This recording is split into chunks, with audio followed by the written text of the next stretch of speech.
Assalamualaikum warahmatullahi wabarakatuh. Selamat siang Pak Nasya dan teman-teman sekalian. Kami dari kelompok 6 yang beranggotakan Desi Wulandari. Saya sendiri Putri Rohmadwirani. Kemudian ada Nur Arifin, ada Muhammad Rizky Ramdhani, dan juga ada Mustaqim. Kami akan mempresentasikan tentang paradigma pengembangan ipteks. Yang pertama ada pengertian paradigma. Paradigma sendiri adalah cara pandang orang terhadap diri dan lingkungannya yang akan mempengaruhinya dalam berpikir, bersikap, dan bertingkah laku. Paradigma juga berarti seperangkat asumsi atau konsep yang diterapkan dalam memandang realitas dalam sebuah komunitas, khususnya dalam disiplin intelektual. Kemudian pengertian dari ipteks. Ipteks sendiri adalah suatu sumber atau wadah informasi yang akan meningkatkan dan menambah ilmu wawasan seseorang dalam bidang teknologi. Iptek singkatan dari ilmu pengetahuan dan teknologi, sedangkan ipteks adalah singkatan dari ilmu pengetahuan teknologi dan seni.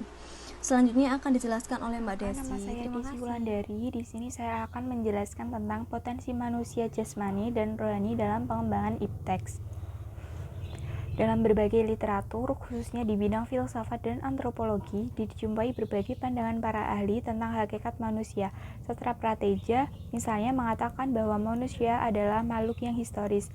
Hakikat manusia itu sendiri adalah suatu sejarah, suatu peristiwa yang semata-mata datum. Hakikat manusia hanya dilihat dalam perjalanan sejarahnya.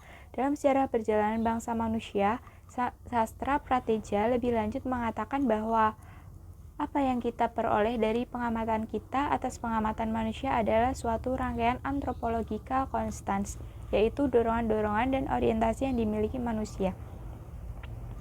Dr. Alexis Carrel, seorang peletak dasar-dasar humaniora di barat, mengatakan bahwa manusia adalah makhluk yang misterius karena derajat keterpisahan manusia dari dirinya berbanding terbalik dengan perhatiannya yang demikian tinggi terhadap dunia yang ada di luar dirinya.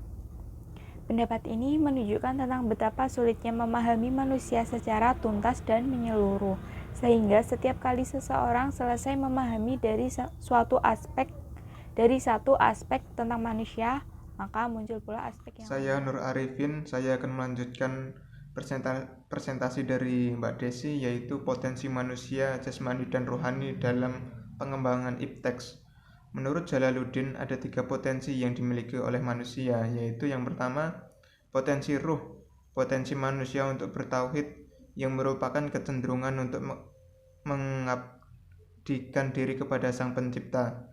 Yang kedua, jasmani atau fisik, mencakup konstitusi biokimia yang secara materi teramu dalam tubuh. Yang ketiga yaitu rohaniyah, berupa konstitusi non-materi yang terintegrasi dalam jiwa. Selanjutnya yaitu menurut Imam Al-Ghazali, manusia mempunyai 4 kekuatan potensi, yaitu yang pertama, qalub, merupakan suatu unsur yang halus berasal dari alam ketuhanan, berfungsi untuk merasa, mengetahui, mengenal, diberi beban, disiksa, dicaci, dan sebagainya, yang pada hakikatnya tidak bisa diketahui. Yang kedua yaitu ruh, yaitu suatu yang halus yang berfungsi untuk mengetahui tentang suatu dan merasa. Ruh juga memiliki kekuatan yang pada hakikatnya tidak bisa diketahui. Yang ketiga yaitu nafs, yaitu kekuatan yang menghimpun sifat-sifat tercela pada manusia.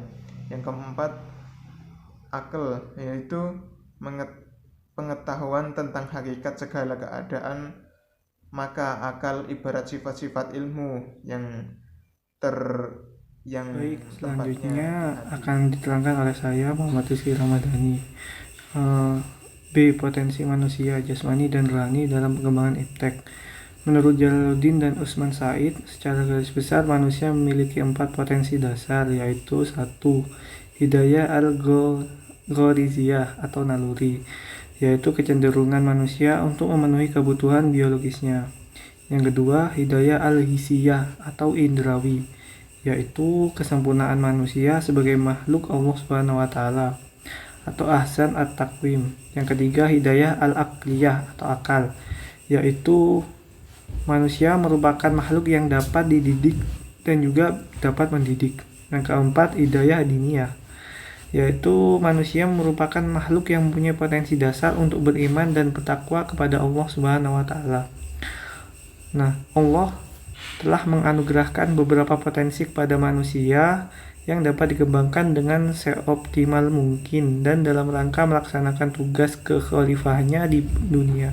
Dari potensi-potensi dasar tersebut menunjukkan pada kita akan pentingnya pendidikan untuk mengembangkan dan mengolah sampai di mana titik optimal itu. Pengembangan iptek dalam Al-Quran.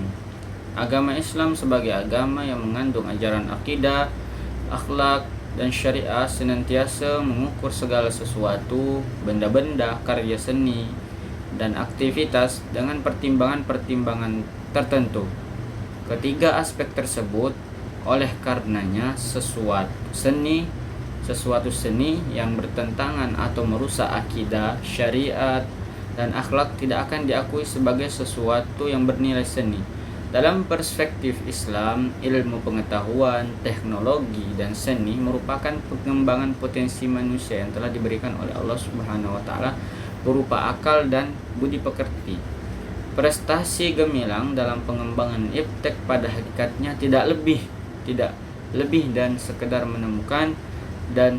menemukan bagaimana proses sunnatullah itu terjadi di alam semesta ini, bukan merancang atau menciptakan hukum baru di luar hukum sunnatullah, hukum alam, dan hukum Allah Subhanahu wa taala.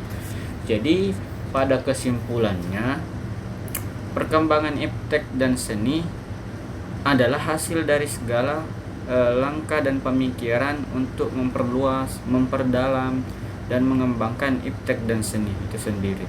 Dari uraian di atas dapat dipahami bahwa peran agama Islam yang utama dalam perkembangan iptek dan seni ini setidaknya ada dua. Yang pertama ialah menjadikan akidah Islam ini sebagai paradigma pemikiran dan ilmu pengetahuan. Yang kedua, menjadikan syariah Islam ini sebagai standar penggunaan iptek dan seni. Menjadikan syariah Islam ini sebagai standar penggunaan iptek dan seni. Jadi syariah Islamlah bukannya hanya standar manfaat utilitarisme saja yang seharusnya dijadikan tolak ukur umat Islam dalam mengaplikasikan iptek dan seni ini.